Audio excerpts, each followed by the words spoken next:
السلام علیکم ورحمۃ اللہ وبرکاتہ نحمدہ ونصلی ونسلم علی رسولہ الکریم اما بعد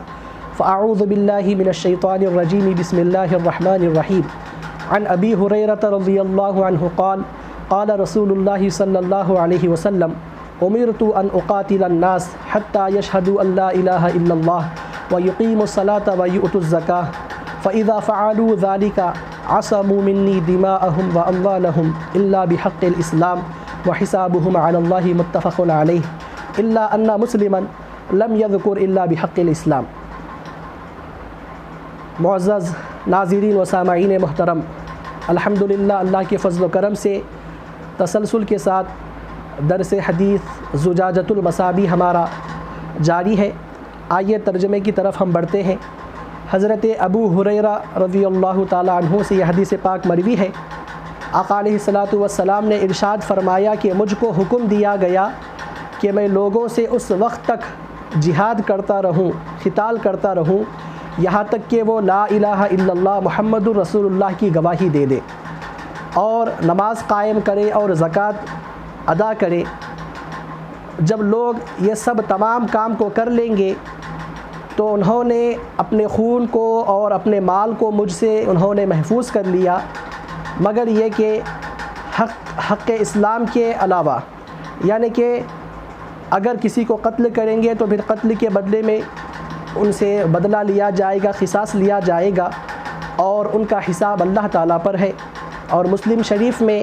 الا بحق الاسلام اس لفظ کو ذکر نہیں کیا گیا۔ قابل احترام ناظرین محترم، اللہ رب العزت نے انبیاء علیہم السلام کو اس دنیا میں جو مبعوث فرمایا اور ان کے ساتھ جو عظمت والی کتابیں اللہ رب العزت نے انسانوں کی ہدایت کے لیے جو نازل کی، انبیاء کی بعثت اور کتابوں کا نزول، اس کا بنیادی اور عظیم مقصد یہ ہے کہ لوگ خدائے وحدہ لا شریک کے ہونے کی گواہی دیں اور رسولوں پر ایمان رکھے اور اللہ پر ایمان رکھے۔ تو اسی لیے یہ حدیث شریف میں بتلایا گیا کہ جو کوئی بھی شخص اگر وہ اسلام کو قبول کر لیتا ہے، لا الہ الا اللہ محمد رسول اللہ شہادتین کو جب وہ ادا کر لیتا ہے، تو پھر بتلایا گیا کہ اس کو اسلام کی طرف سے اس کے جان کی، اس کے مال کی حفاظت کی ضمانت اس کو دے دی گئی۔ تو دین اسلام کو قبول کرنے کا دنیاوی فوائد بھی ہیں، اخروی فوائد بھی ہیں۔ دنیاوی فوائد یہ ہے کہ اس کو جان اور مال کی حفاظت کی ضمانت اس کو مل جاتی ہے، اور اخروی فائدے اللہ رب العزت نے اپنی شایع نشان اس کے لیے تیار کر رکھے ہیں۔ جنت اس کا مقدر ہوگا اور بہت سارے اللہ کے انعامات اس کو حاصل ہوں گے۔ تو الغرض اس حدیث شریف میں پہلا حکم جو دیا گیا کہ امرت ان اقاتل الناس، کہ مجھ کو حکم دیا گیا کہ میں لوگوں سے قتال کروں، لوگوں سے جہاد کروں۔ عزیزان محترم، معلوم ہونا چاہیے کہ دین اسلام جو جہاد کا حکم دیا ہے قرآن شریف کی آیات میں اور احادیث شریفہ میں، یاد رکھیے جہاد کا یہ جو حکم ہے دین اسلام میں اقدامی نہیں ہے بلکہ دفاعی ہے، یعنی کہ ہماری طرف سے پہل نہیں کی جائے گی، مسلمان جہاد کرنے میں پہل نہیں کریں گے، بلکہ دفاعی طور پر اپنے بچاؤ کے طور پر مسلمانوں کو جہاد کا اور قتال کا حکم دیا گیا ہے۔ اور حضور اکرم صلی اللہ علیہ وسلم جب تک مکہ مکرمہ میں تھے اس وقت تک آپ کو جہاد کا حکم نہیں دیا گیا تھا، لیکن جب آپ مدینہ تشریف لے گئے تو اس وقت مسلمانوں کو جہاد کی اجازت دی گئی اور قرآن شریف کی آیت نازل کی گئی کہ اذن للذین یقاتلون بانہم ظلموا، کہ اجازت دی گئی لوگوں کو وہ کہ جن سے قتال کیا جاتا ہے اس لیے کہ بانہم ظلموا، جہاد کی اجازت ملنے کی وجہ بھی بتلائی گئی کہ ان لوگوں پر ظلم کیا گیا۔ تو جہاد کی اجازت ملنے کی جو بنیادی علت وجہ جو آیت مبارکہ میں بیان کی گئی وہ ہے ظلم۔ تو پھر معلوم ہوا کہ جہاد یہ اسلام میں اقدامی نہیں ہے بلکہ دفاعی ہے۔ اور سورہ توبہ کی وہ آیتیں کہ جس میں فاقتلوا المشرکین یا پھر وقاتلوہم، اور یہ جو حدیث شریف میں جو ابھی میں نے آپ کے سامنے پڑھنے کی سعادت حاصل کی ہے، ان آیات کو اور اس جیسے احادیث کو جب ہم پڑھتے ہیں تو یہ بات ہمارے سامنے آتی ہے کہ بظاہر تو اس میں مشرکین کو، کفار کو قتل کرنے کا حکم دیا گیا ہے، تو پھر ایسا معلوم ہوتا ہے پڑھنے اور سننے والوں کو یہ شبہ ہو سکتا ہے کہ اسلام یہ تلوار کی بنیاد پر پھیلا ہے، تلوار ان کے گردنوں پر رکھ کر ان کو کلمہ پڑھوایا گیا ہے۔ عزیزان محترم، بات ایسی ہرگز نہیں ہے، حقیقت سے اس کا کوئی تعلق نہیں ہے، بلکہ سورہ توبہ کی جو آیتیں ہیں، جو ابتدائی آیتیں ہیں اور جو حدیث میں نے ابھی تلاوت کی ہے، اس جیسی احادیث کو اگر سمجھنا ہے تو پھر اس کے پس منظر کو ہم کو دیکھنا ہوگا۔ قرآن شریف کی وہ آیتیں کن پس منظر میں نازل ہوئی اور آقا علیہ الصلاۃ والسلام نے اس جیسی حدیثوں کو کس پس منظر میں آقا علیہ الصلاۃ والسلام نے ارشاد فرمایا۔ تو عزیزان محترم، محدثین، مفسرین، علماء کرام یہاں پر یہ لکھتے ہیں کہ دین اسلام میں جو جہاد کی اجازت دی گئی ہے، اس جہاد کی اجازت کی مختلف علتیں ہیں۔ پہلی علت تو یہ ہے کہ مسلمانوں پر جب ظلم کیا گیا تو پھر ان کو اپنے آپ کو ظلم سے بچانے کے لیے ان کو جہاد کی اجازت دی گئی، یا پھر مسلمانوں نے کفار و مشرکین کے ساتھ، جب آقا علیہ الصلاۃ والسلام کے ساتھ کفار و مشرکین جنہوں نے معاہدہ کیا تھا، امن کا معاہدہ کیا تھا، جب وہ کفار و مشرکین نے اس امن کے معاہدے کو توڑ دیا، اس کا پاس و لحاظ انہوں نے نہیں رکھا، تو پھر مسلمانوں کو حکم دیا گیا کہ تم ان سے قتال کرو، جہاد کرو۔ اور اسی طریقے سے کفار و مشرکین جب ان کی طرف سے یہ امکان ہو کہ مسلمانوں پر ظلم کیا جائے گا، یا پھر ان کی صفیں متحد ہو کر مسلمانوں پر آگے چل کر حملے کا جب امکان ہو،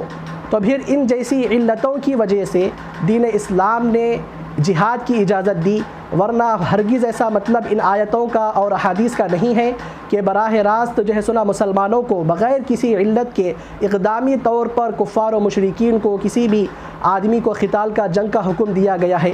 بات ایسی ہرگز نہیں ہے۔ تو پھر آیت مبارکہ کے پس منظر کو ہم کو دیکھنا ضروری ہے، جس کو شان نزول کہا جاتا ہے، کہ کن پس منظر میں ان آیتوں کو نازل کیا گیا ہے اور کس پس منظر میں آقا علیہ الصلاۃ والسلام نے ان جیسی احادیث کو ارشاد فرمایا کہ جس میں یہ حکم دیا گیا کہ مجھ کو حکم دیا گیا ہے کہ لوگوں سے میں قتال کروں، جنگ کروں، یہاں تک کہ وہ لا الہ الا اللہ محمد رسول اللہ کی گواہی دیں۔ تو عزیزان محترم، آیات اور احادیث کے پس منظر کو دیکھنے سے ہم کو اور ہمارے سامنے جو ہے سنا یہ حقیقت واضح ہوتی ہے کہ کفار و مشرکین کی طرف سے معاہدوں کو ختم کرنے کی وجہ سے یا پھر ان کے ظلم کی وجہ سے جو ہے سنا مسلمانوں کو جہاد کی اور قتال کی اجازت دی گئی ہے۔